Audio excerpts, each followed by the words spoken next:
Big fan, big advocate.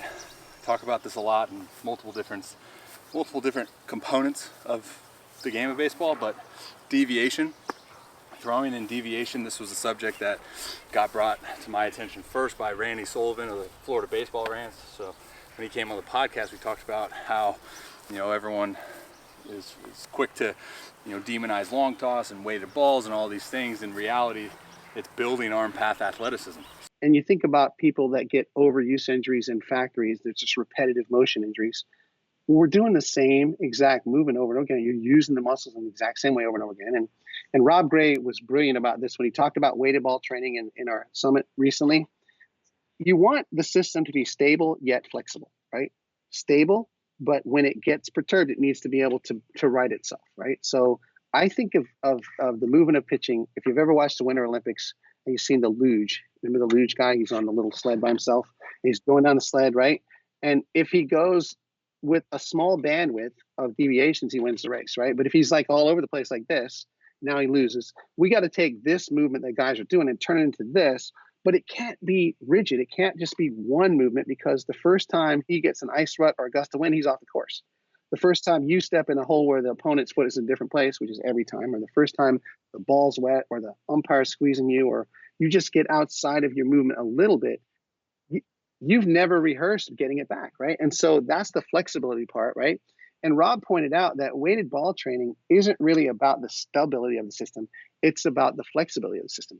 When you practice with weighted balls and when you throw long toss, the value of it to me is every throw's a little bit different, right? Within a bandwidth, right? And every throw's a little bit different. And so you rehearse the correction implicitly. You rehearse the writing of the luge implicitly. And I think that if we don't vary the movement pattern, if we don't practice the correction, I think we may be putting our athletes at risk. And so, the knock against long toss is it adds stress and every throw is different. That's the exact value of long toss to me. Yeah. Well, even the ligament, right? And the ligament has a blood supply. It's not a great one, but it has blood and it can be remodeled. I've been in surgery, and every time Dr. Eaton would do a surgery, he loves to flip up the torn half of the ligament and go, Randy, look at how thick that ligament is, right? Look how thick it is. Well, it occurred to me, if the ligament is thickening, what is it trying to do? It's trying to remodel. So it can be remodeled to resist the stress. But more importantly, we can remodel the movement so that we attenuate the stress. So we take the stress off of the ligament, right? So it doesn't have to undergo so much stress. And so we have to add stress. So you kind of deviate the environment, deviate the task, and you build this body awareness and this ability to make in-game adjustments, which for me is the name of the game when we're looking at the game of baseball, right? So especially for pitchers, focal point today is like the release point, getting a consistent release point. Okay, so what I'm going to do here is a little progression or drill or whatever you want to call it, in which I'm going to do a leg lift long toss throw. And now I kind of just started throwing, so I'm not going to be throwing it like 400 feet, but I'm going to do a leg lift long toss throw, which is going to be a totally different, not necessarily different mechanics, not necessarily a different arm action, but obviously you're getting front side extension and you're getting that tilt, that shoulder tilt, which is allowing you to throw the ball up, which for me, talk about this all day, about how long toss you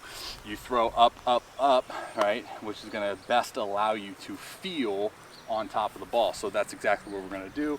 We're gonna go leg lift, long toss, blend into a leg lift, hit the target, right? So this is, you train in this environment for so long, you adapt. You get an understanding for your release point, you get an understanding for how to make those quick adjustments when you're in a game pitching and you go arm side elevated heater for a miss when you're supposed to go freaking glove side down.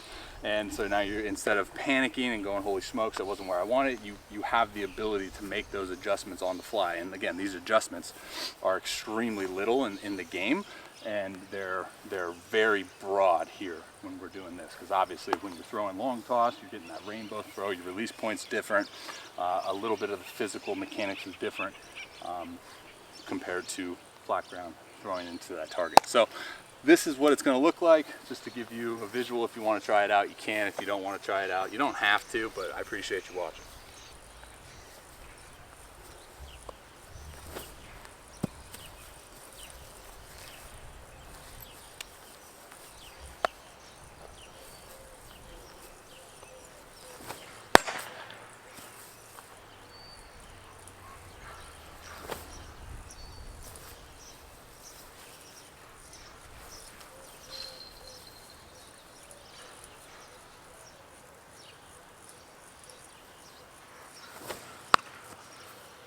that's going to happen.